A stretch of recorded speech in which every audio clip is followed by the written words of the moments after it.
She appeared covered in blood after slaughtering grotesque creatures, smiled at Sakurai like a girl deeply in love, and promised to kill anything that dared to touch him. Researchers are really worried due to the increasing number of incidents involving beings they call stalkers. The funny thing is that they shared this information with a mother and her son, Sakurai. However, this boy seems to lack physical energy and exhibits a vacant look. He is quiet and prefers to stay away from others at school, as if a ghost lived in his classroom. He doesn't show interest in anything.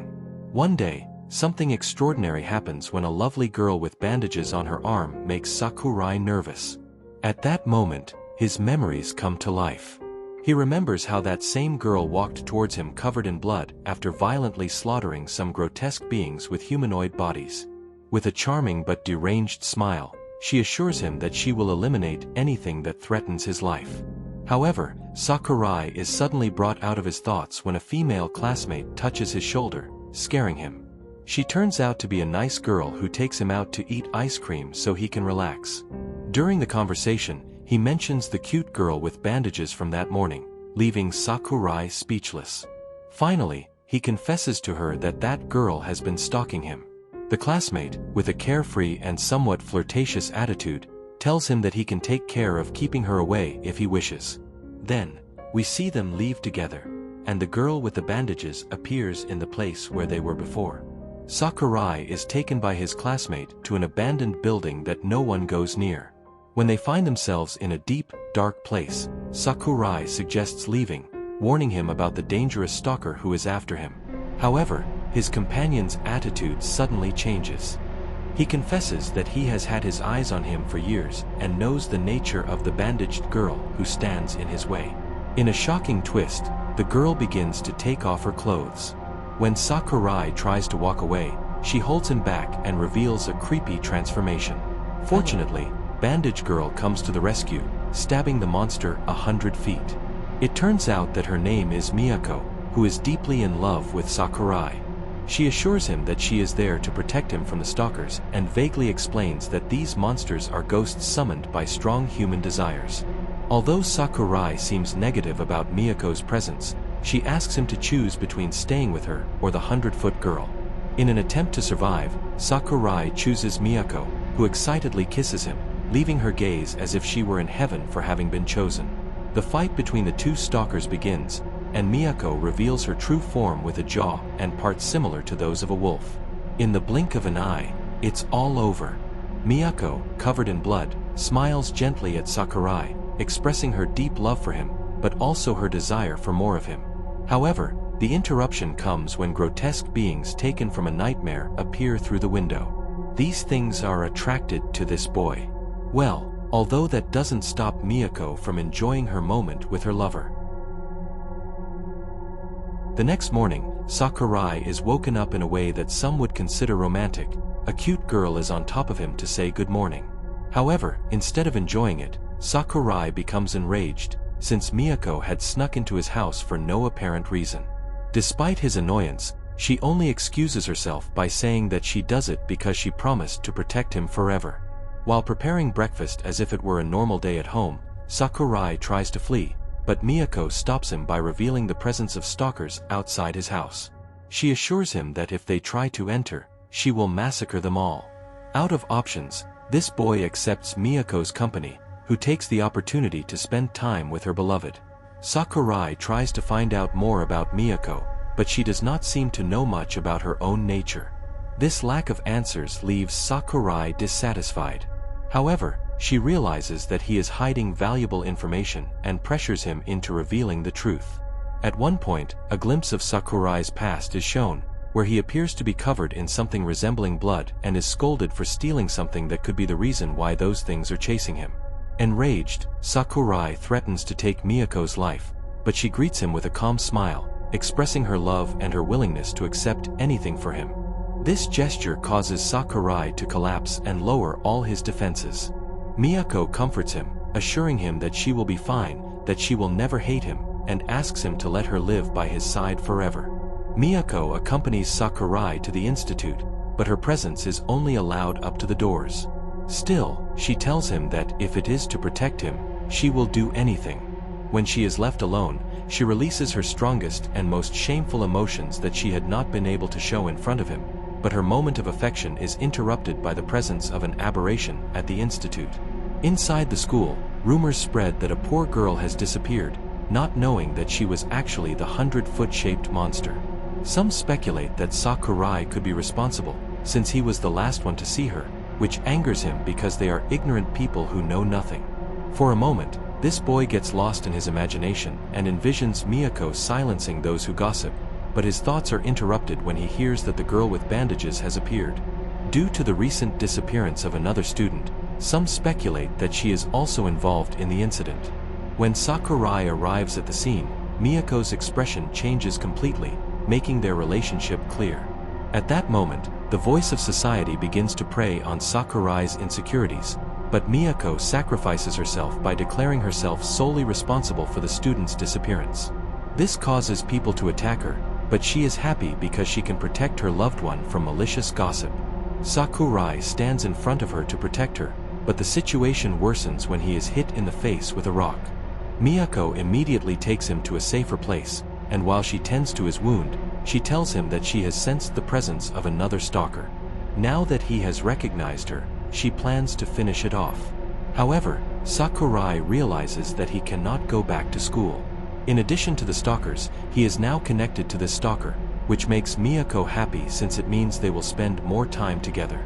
Although Sakurai seems to hate her company, Miyako cannot help but feel excited that he protected her. The next day, due to Sakurai's absence from school, a teacher decides to visit him to make sure everything is all right. Consequently, he decides not to allow Miyako inside for now. She insists that her intention is to protect him from a possible stalker and promises to do so regardless of whether they let her in or not.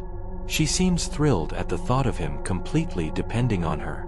However, their intense encounter is interrupted by a beautiful teacher who protests, claiming that they want to eat her beloved student. The teacher, Ushimi, introduces herself, and everything seems to be going well, although Miyako shows a serious expression. Despite being somewhat clumsy, the teacher is kind and attentive. She even makes him cookies that make the boy happy and leave Miyako jealous. Ushimi tries to persuade Sakurai to return to class, but he flatly refuses. However, she becomes more intense, and her voice resonates in Sakurai's head, increasing his desire to keep listening to her. He is saved by Miyako, who manages to get the teacher to leave, although, curiously, she leaves peacefully. Later, Miyako goes out to hunt down the stalker she had sensed at school and encounters the teacher from that morning, who reveals her true identity. It seems that the sweet teacher has been manipulating the students with her abilities, and her main target is, of course, Sakurai. She wants to shape him according to her own desires and make him completely hers.